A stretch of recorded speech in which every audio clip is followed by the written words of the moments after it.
Barry, how are you? Hi. Good, thanks.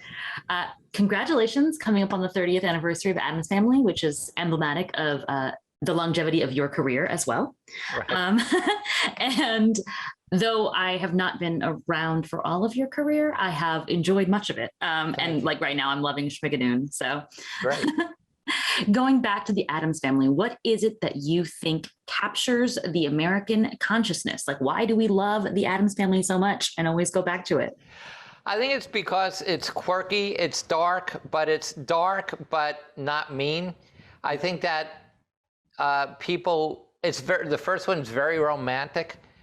And I also love that that Gomez and Morticia are kind of like perfect parents. I remember when the movie came out, all the reviewers would say, Addams Family, the most dysfunctional family ever. No, they're the most functional family. The parents love their children unconditionally. They love each other passionately, and they allow their children to make mistakes, use the wrong method to electrocute their brother or whatever. So I think people enjoy both how loving the family is, but how quirky and dark they are too.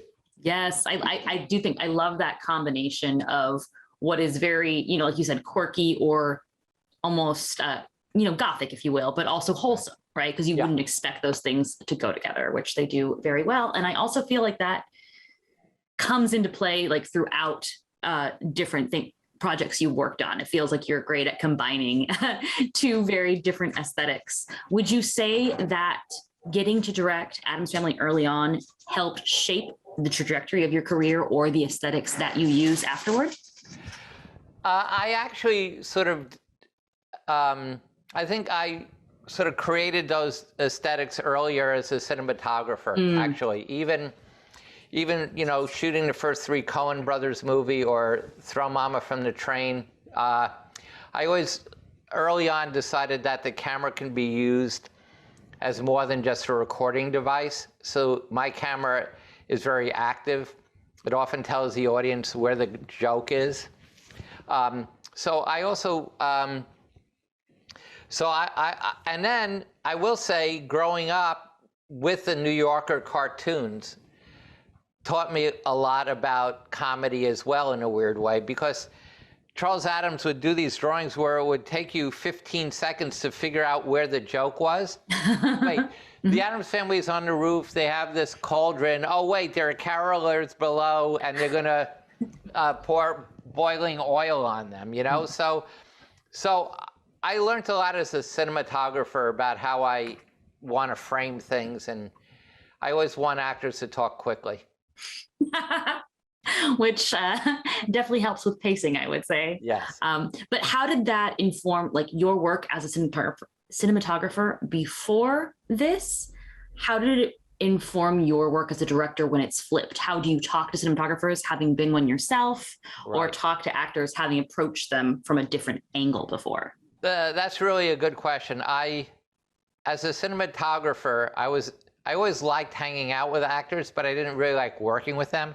They would rehearse things one way, and you would light based on the rehearsal. Then they'd come back, and now they're looking that way. But wait, in the rehearsal. So I never sort of embraced actors as being helpful.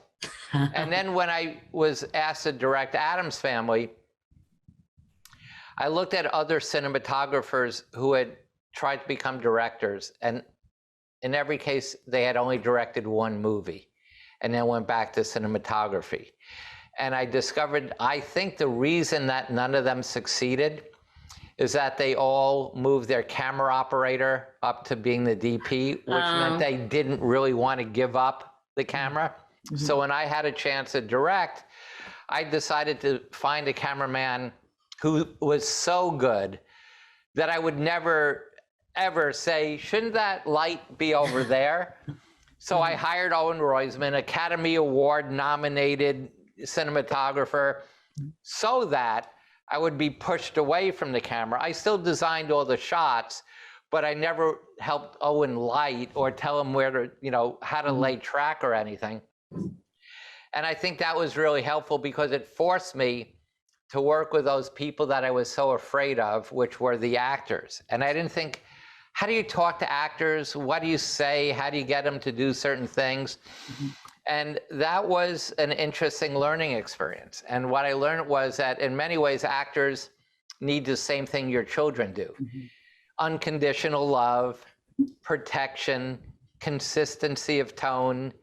Some actors and some children need a firmer method, and others need to be let alone, and you learn that. So now I love actors, love them. And that's what I learned on Addams Family, that actors can be your friends. I love that. It sounds like, it feels like it must have been a really collaborative process too, because I remember reading about the script not necessarily being in the shape that one would want it to be when you took it on. What was it like to craft this new vision or to put yourself into this film when you were working with what was maybe, a work in progress? Well, you never want to shoot a work in progress. You want to get the script right before you start shooting. That doesn't always happen. I've had experiences where studios have wanted to back into a release date and we've made movies before we should have. But in the case of Addams Family, two things happened. The ending of the original Addams Family that we're now releasing for our 30th anniversary literally had Fester at the end still being an imposter. And Gomez saying to Fester, you know what? I know you're an imposter, but family is a state of mind. It has nothing to do with genes or blood.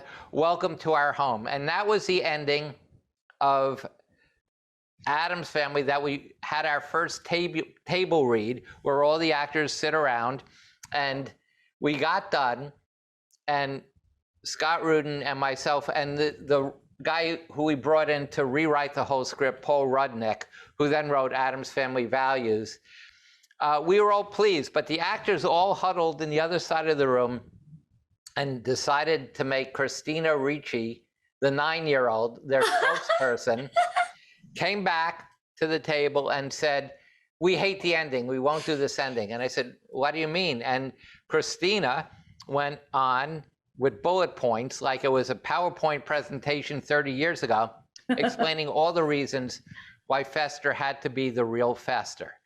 The audience wouldn't be satisfied with that. They'd still wonder, well, is Fester still out at the Bermuda Triangle? How could Gomez just forget his love of his real brother? Anyway, she was so articulate that Scott Rudin and Paul Rudnick and myself went, Jesus, we're going to have to change this ending.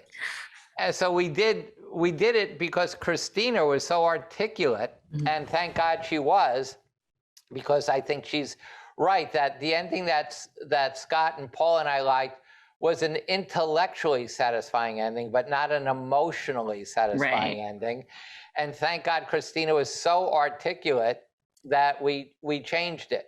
But I will say there's not a lot of improv on the set. We get the script right, and then you have the actors say those words. And it was all designed within an inch of its life with storyboards and shot lists, and I would say, no, that window in pre-production, I'd say that window needs to be exactly opposite the door because I want the camera to go through the door, out the window, down the thing. So things like that, it's all pre-planned in pre-production.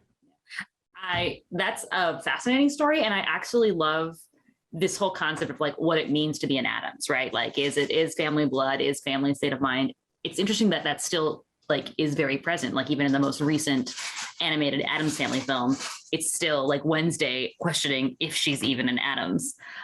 So I love that you kind of like, you sort of set that as good. part I haven't of the seen theme. it, but it sounds great. Yeah.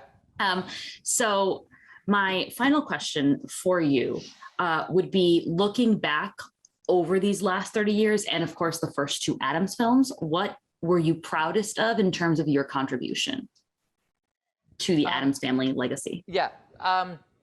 For me, directing is all about figuring out the tone and maintaining a consistency of tone.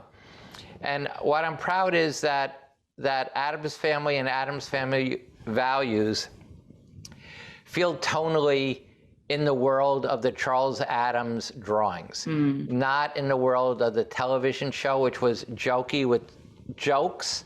Right. This is about, I'm proud that we stuck with Angelica and Raul when the original studio wanted Cher, for instance, to be Morticia. She might have been good, but all I know is that Angelica is kind of perfect.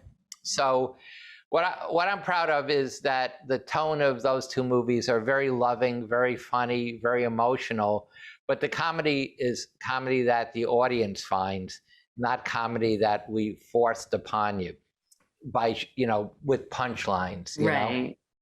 I love that. And I'm very excited for all the new content in the Blu-ray.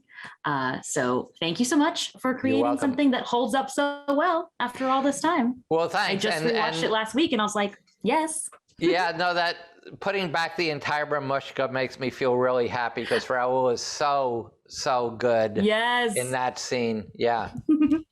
Thanks. Thank you so much. Have a great day.